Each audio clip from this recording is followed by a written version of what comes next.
গেল বৃহস্পতিবার রাতে ইনকিলাব মঞ্চের মুখপাত্র শরীফ ওসমান হাদির মৃত্যুর খবর ছড়িয়ে পড়ার পর সংঘবদ্ধ আক্রমণকারীরা রাজধানীর কারওয়ান বাজারে প্রথম আলো ও ডেইলি স্টার ভবন ঘেরাও করে ব্যাপক ভাঙচুর ও লুটপাট চালায়। পরে ভবন দুটিতে আগুন লাগিয়ে দেয় তারা।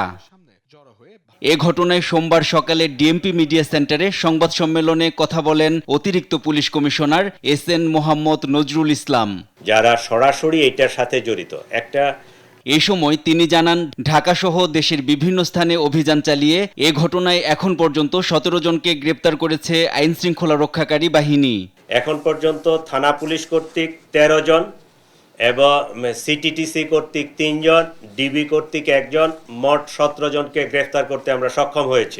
ভিগো ওয়্যার গার্ড প্রয়োজন মতো বাঁকানো যায়, অধিক চাপেও ভাঙে না। ভিগো। এ ঘটনায় প্রথম আলো মামলা দায়ের করেছে। ডেইলি স্টারের মামলা প্রক্রিয়াধীন বলেও জানান ডিএমপির অতিরিক্ত পুলিশ কমিশনার।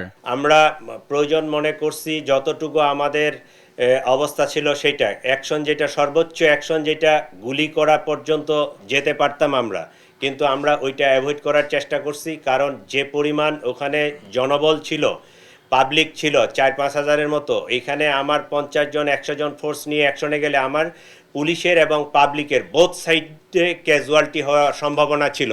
শনাক্ত হওয়া বাকি সন্দেহভাজন ব্যক্তিদের গ্রেপ্তারে অভিযান চলছে বলে জানান ডিএমপির এ কর্মকর্তা। পেনাল কোড, স্পেশাল পাওয়ার act, cyber security act, anti terrorism act, 4টা আইনে একটা মামলা হয়েছে। এনআই নাহিদ, দেশ টিভি, ঢাকা।